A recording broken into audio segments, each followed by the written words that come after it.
Yay, we did it. We did it. Hi, everyone. Welcome to Talk It Through Tuesdays. My name is Polina, and I'm here with my amazing mom, Dr. Lola.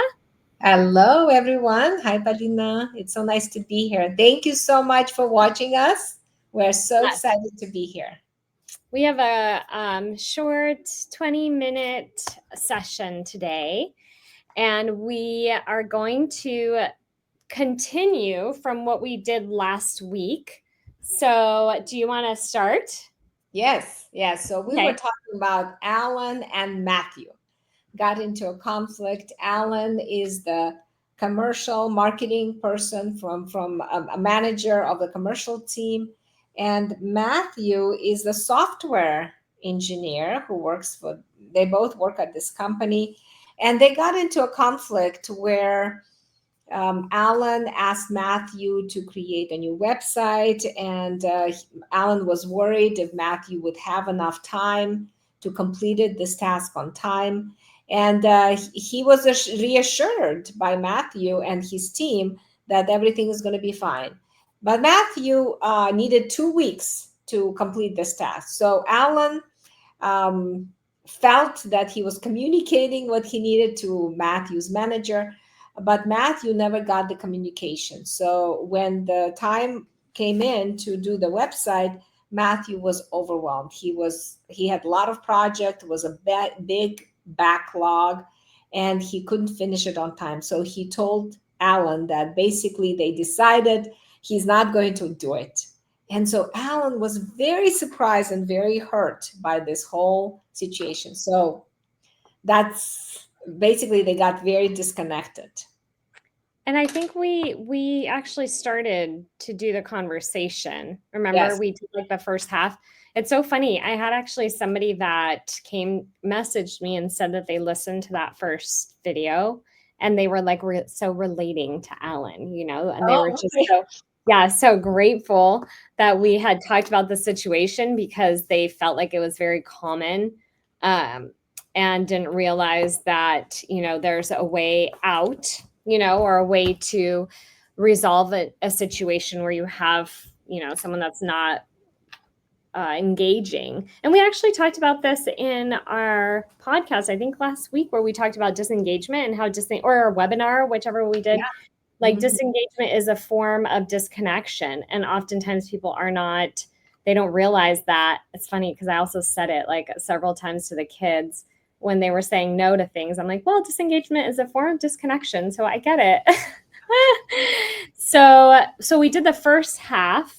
Like, let's do the second half of the conversation. I Yes. think you were also demonstrating, or did we do? I don't actually quite remember whether we did the entire first half of Alan's or one or the We other. did actually the first half of Alan. So I'm gonna pull up the reconnection form so Okay, to keep us perfect. track. Yes. Okay. Yeah, and then I So, think I was just recapping for people what that looks like and what that means so people can actually understand how this process works. right. So the first thing is that Alan got triggered by a decision, and we're gonna assume that Alan is person A and Matthew is person B. So he got triggered by a decision, and the raw spot that hit for him was number 5. Someone turns away from him, and also number 13, like some that he doesn't deserve Matthew's full attention, Matthew's commitment, Mm, because Alan was saying that I'm very big on keeping the commitment. So if Matthew made a commitment to me that he's going to finish it, I would feel that I'm important enough for him to finish it at no matter what it takes. And so mhm. Alan definitely felt frustrated, and he felt confused, he felt alone, and he felt betrayed by that decision. And on the softer side, he felt unimportant, he felt hurt, abandoned, and not valued. And on Mhm. the primary emotions, he was completely surprised. He was totally surprised, and he felt very sad and also fearful because Alan reports to the CEO, and he didn't want the CEO to be disappointed in Alan's work. So he Mm. was definitely feeling all of these emotions, and the image is like, he was completely alone in this on this island, and he was fearful on for his life. And Yeah. bodiless sensation, he felt a lot of chest pain in terms of, constricting. And his worst fear about himself is that he's alone. And the worst fear about Matthew is that Matthew doesn't care and doesn't care about me. And about the relationship is that they're going to be stuck, they're going to be disconnected. And that's very difficult for people who depend on each other. They work together, they need each other. And so it becomes very challenging for them to overcome this particular distance and difficulty, and then move on and work again on something else. Yeah. So that's leading up to the end of part 3. Yes, yes. So that's Okay. what we did. And so, Okay. go ahead. I think that it's important to like identify and clarify that what we're explaining here is what that person, Ellen in particular, was experiencing in that moment. Mm-hmm. So ideally in this conversation, it's not about really explaining or being the person to explain what's going on as much as it's about the person who is impacted. Like, say, those of you who are watching, listening, you feel like you are Alan in that situation, then you can go through these steps and then identify them and speak them out loud.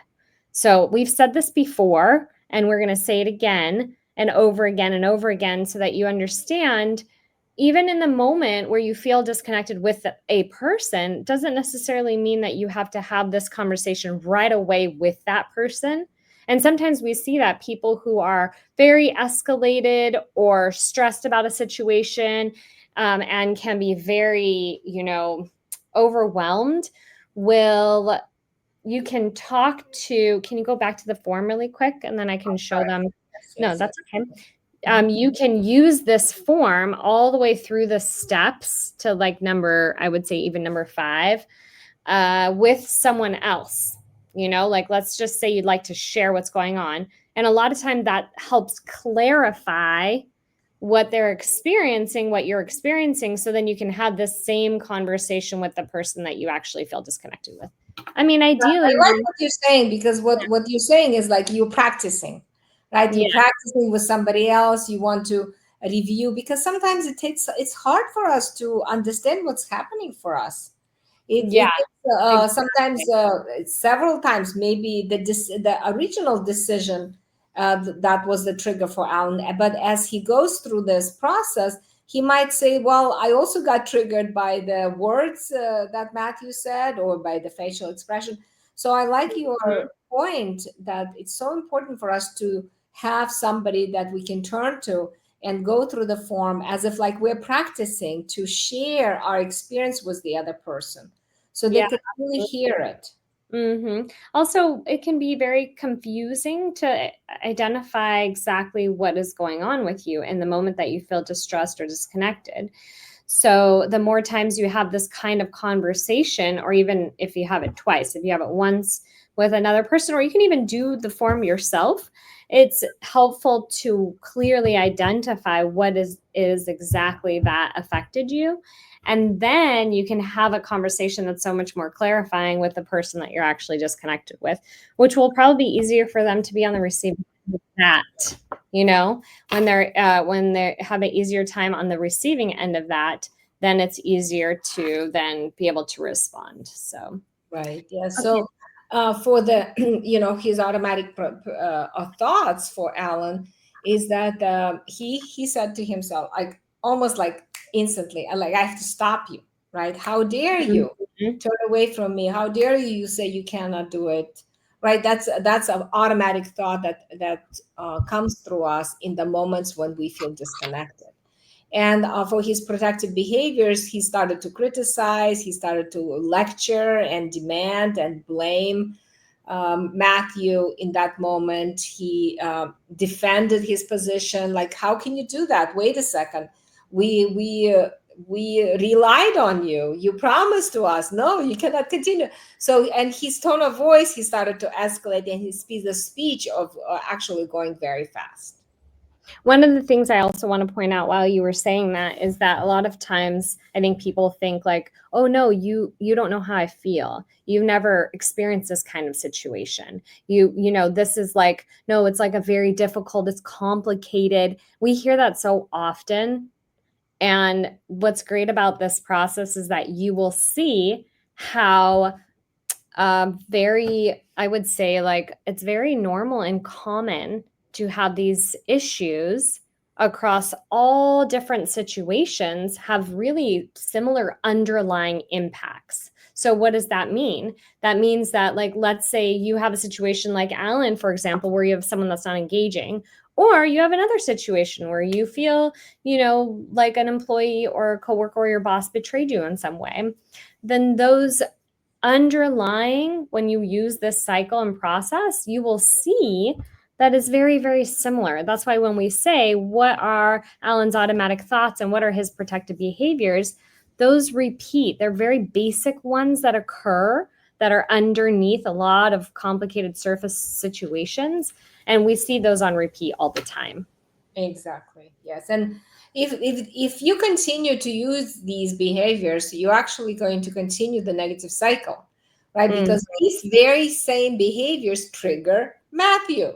Right. Mm-hmm. So in terms of Matthew, he felt that Alan is really attacking him, and he felt very judged by Alan. He felt also surprised because he had no idea that all the time Alan was giving information to Matthew's manager, and the Matthew was never invited to the meeting. So that's another thing that for Matthew, he really his raw spot that really hit him was number one, being excluded from the meetings, being excluded in communication.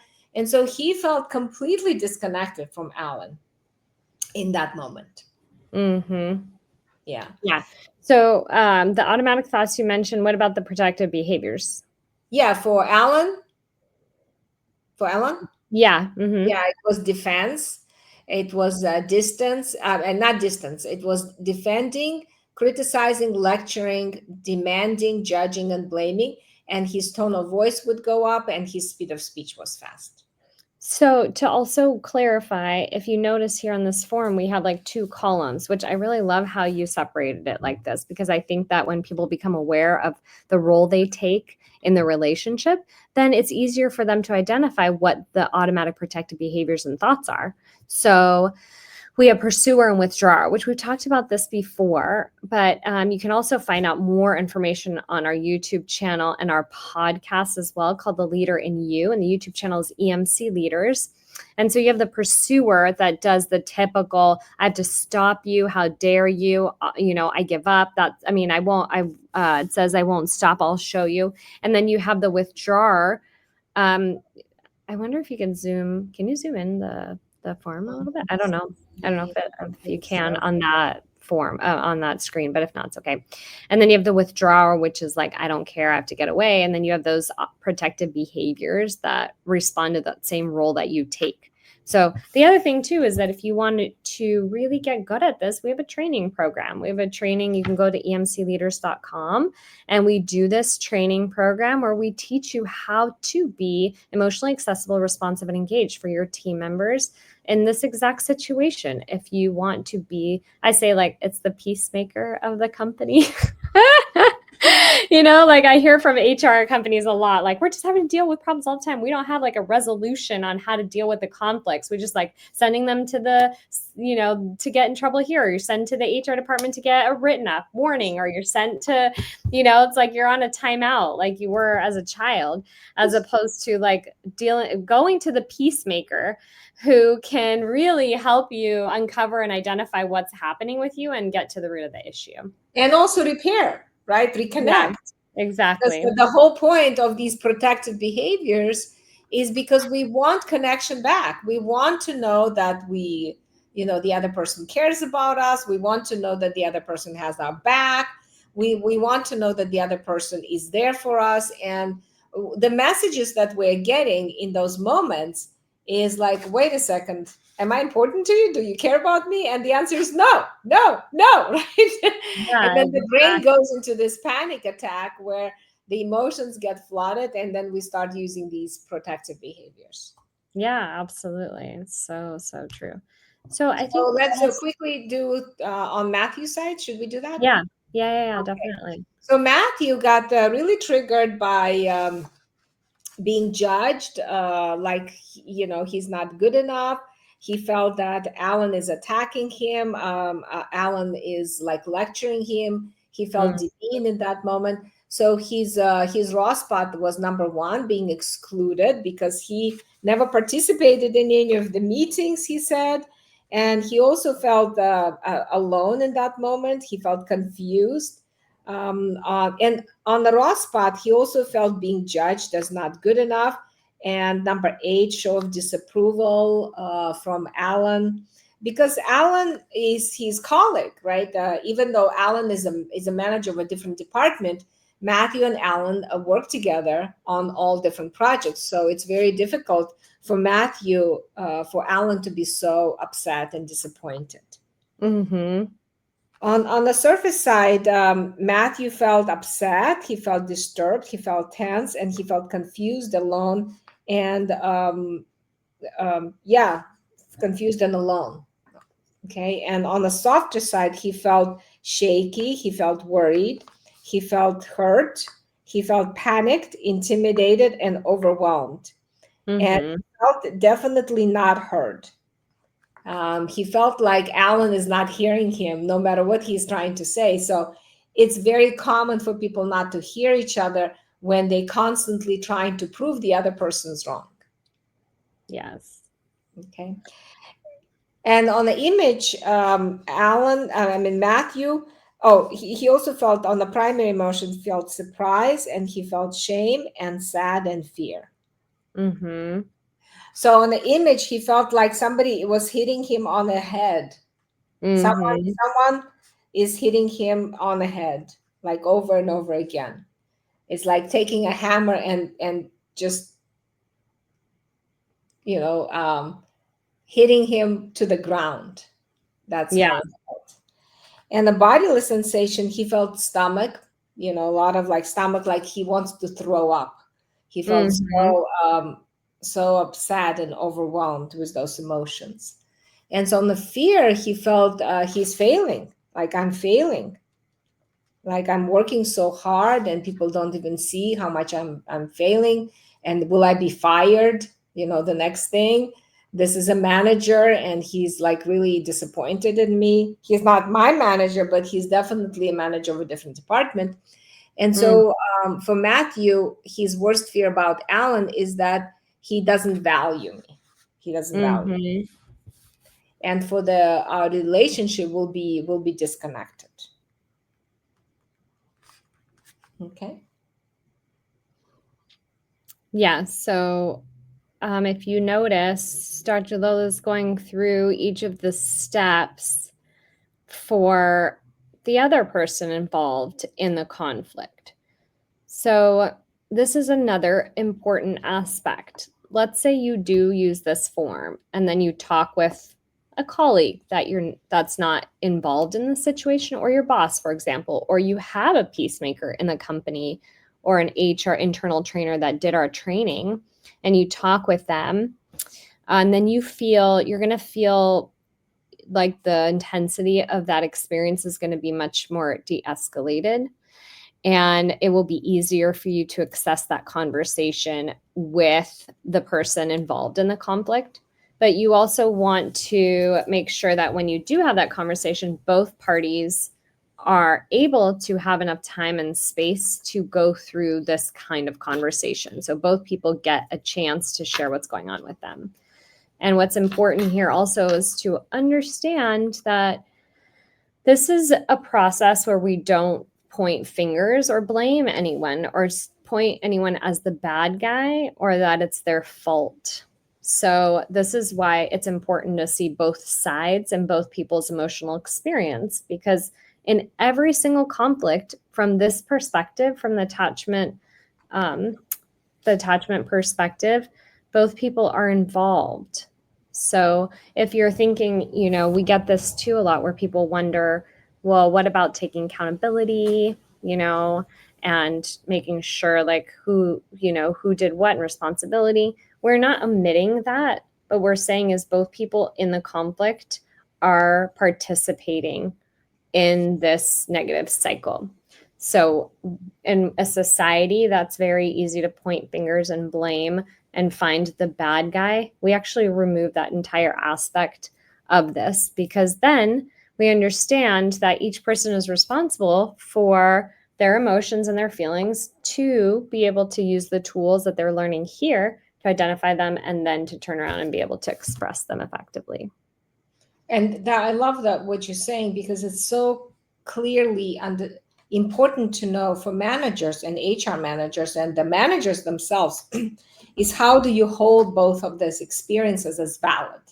Mm-hmm. Not invalidating one or validating the other. We're saying that both experiences are valid. They are experiencing disconnection, and in their own way of managing their emotions, they are behaving in a way that creates more and more negative cycle, negative interaction. Yeah.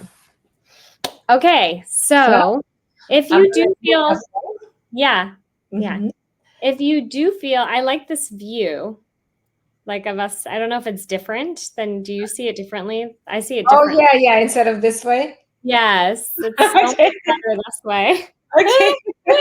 Otherwise, I'm like zoomed in.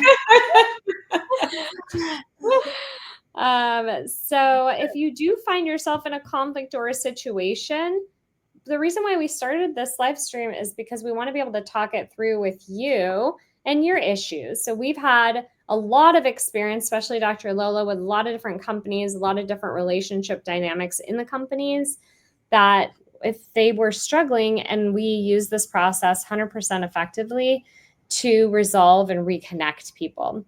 So if you do struggle, know that we're here for you. We're here to talk it through with you, to give you the process and the tools you need so that you have emotional resilience, you have emotional accessibility, responsiveness, engagement, and you can thrive in the environment that you work in. So for next time, next Tuesday, when we get back together here, we will do part 3 of this reconnection form, where we're going to both recap of each person's experience and repair that connection. I think we should post these on YouTube.